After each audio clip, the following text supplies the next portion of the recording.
नमस्कार दोस्तों, मैं अंकुर उपाध्याय स्वागत करता हूं आप सभी का आपके अपने YouTube channel share market analysis में। यहां पे आप सभी के साथ बात करेंगे रिलायंस के स्टॉक के बारे में। अगर देखा जाए तो रिलायंस के लिए काफी सारी खबरें आती हुई दिख रही हैं और मैं आप सभी के साथ कंटिन्यू शेयर भी करता रहता हूं रिलायंस के स्टॉक के बारे में।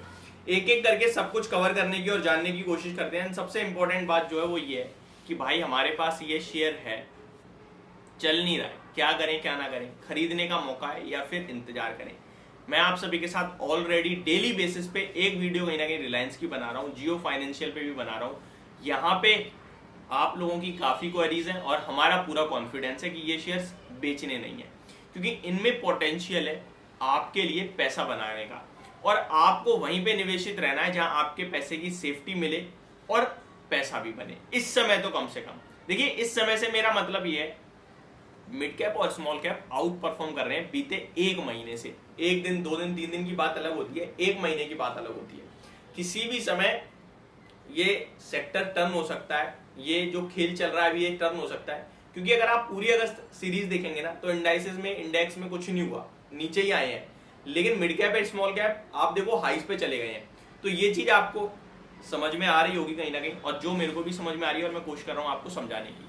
आते हैं वापस से रिलायंस पे। रिलायंस एक लार्ज कैप स्टॉक है और यहाँ पे कुछ ज्यादा खास पैसा नहीं बना, पैसा तो बना है। अगर आप कह रहे हो भाई 2400 रुपए पे, तो फिर आप ये देखो जियो फाइनेंशियल का शेयर 250 पे खड़ा है, वो इंक्लूड करोगे तो 2650 रुपए हो जाएगा, 2670। ठीक है जी, तो पैसा तो बना है रिलायंस में भी, बट यहां से भी बड़ा पैसा बन सकता है, ये मुझे लगता है। पहले मैं आप सभी के साथ सारी डिटेल्स शेयर करता हूँ। 2412 रुपीज के लेवल्स पे कल के सेशन में क्लोजिंग देता हुआ दिखा है। लगभग 16,32,000 करोड़ का मार्केट कैप है कंपनी का। एक एक करके पहले मैं आप सभी के साथ सारी की सारी खबरें शेयर करना चाहता हूं। बीते 3 ट्रेडिंग सेशंस में, इनफैक्ट 2 ट्रेडिंग सेशन और 3 दिनों में बड़ी खबरें आते हुए दिख रही है इस कंपनी के लिए। सबसे पहले company chairman says Nita Ambani will continue to be chair of Reliance foundation. ठीक है, ये तो आपके लिए एजीएम में जो चीजें आई थी वो ठीक है। अब आ जाते हैं खबरों पे। 31 अगस्त को जो न्यूज आई थी, Viacom 18 win BCCI digital TV cricket media rights for around 59 billion rupees. That means 5,900 crore में इन्होंने बीसीसीआई से क्रिकेट के मीडिया राइट खरीद लिए। किसने? वायाकॉम 18 ने, जो कि रिलायंस का एक पार्ट है। कब तक के लिए डील है ये? फ्रॉम सितंबर 2023, यानी फ्रॉम करंट मंथ टू 2028 मार्च तक के लिए ये राइट खरीदे गए हैं। एग्जैक्ट अमाउंट है 5,963 करोड़ रुपए। तो ये आपके लिए एक न्यूज आई 1 सितंबर यानी कल के सेशन में। पोस्ट मार्केट जो न्यूज आती हुई दिखी है, company unit in talks with global investor to raise $2.5 billion by सितंबर 30। इस महीने के अंत तक ये कंपनी $250 करोड़ का फंड रेज करने वाली है। $250 करोड़ का फंड, तो बड़ी फंड रेजिंग प्लान चल रही है कंपनी की। ये आपके 250 करोड़ भारतीय बाजार में ऑलमोस्ट आपके लिए 8, 19, 16 और 20,000 करोड़ के समथिंग का फंड रेजिंग की बात चल रही है, आप ये मान के चल सकते हैं। अब यहाँ पे आगे इंपॉर्टेंट चीज ये है कि ये $2.5 बिलियन जो फंड रेजिंग की बात चल रही है, पहले ये $3.5 बिलियन की फंड रेजिंग थी।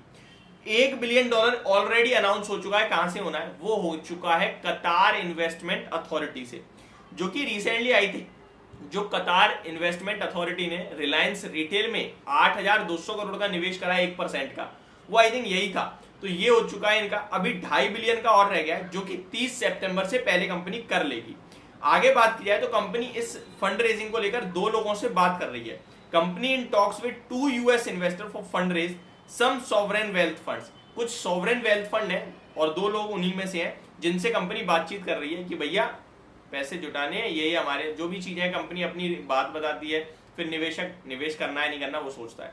आगे बात की जाए रिलायंस इंडस्ट्री की, तो company unit Reliance consumer product launches Campa cricket infused with electrolytes. तो एक इन्होंने कैंपा करके चीज निकाल दी है। तो ये कोल्ड ड्रिंक टाइप में, आई थिंक पहले भी मैं इसकी अनाउंसमेंट कर चुका हूँ, आप सभी के साथ शेयर किया था कि ऐसा कुछ होने वाला है। तो ये कंपनी के लिए ब्रेकिंग न्यूज आ रही है। अब खरीदें या बेचें? बेचो तो बिल्कुल मत, और खरीदने की बात ऐसे है कि यहाँ तो लेना ही लेना है और एवरेज करना है 2340 पे। उसके बाद एक आध डिप और आती है तो फिर और हम इंस्टॉलमेंट डालेंगे इस स्टॉक में। एक साथ सारा पैसा नहीं लगाएंगे, जितना गिरेगा उतना खरीदेंगे। अपने पैसों को 3 या 4 टुकड़ों में बांटना है। ये मेरी तरफ से आपके लिए कल भी राय गई थी, परसों भी गई थी और आज भी गई है। पहला इंस्टॉलमेंट कुछ लोग डाल चुके हैं 2480 पे, दूसरा 2420 पे डाल चुके हैं, तीसरे इंस्टॉलमेंट का उनका वेट चल रहा है। आप फ्रेश निवेश करना चाहते हैं तो आप करंट लेवल पे ही पहला इन्वेस्टमेंट डालो। बिल्कुल ये मत सोचो कि और गिरेगा तब लूंगा, ये सोचोगे तो कभी खरीद ही नहीं पाओगे। पहला इन्वेस्टमेंट का लेवल जो था वो मैंने आपके साथ शेयर किया, उसके नीचे आ गया, दूसरा इन्वेस्टमेंट का लेवल आ गया, वहां डालिए। तीसरा अभी 2360 का चल रहा है, और जिन्होंने अभी तक कराई नहीं वो पहला यहाँ डालें और दूसरा 2360 पे डालें, और अपनी इक्विटी थोड़ा बढ़ाएं। यानी कि पहले हमने 20-20% डाला है, आप 35-35% करके भी डाल सकते हो। तो ये मेरी तरफ से आपके लिए वीडियो थी, होप आपको समझ में पसंद दोनों आई होगी। Thank you so much for watching this video, have a great day guys.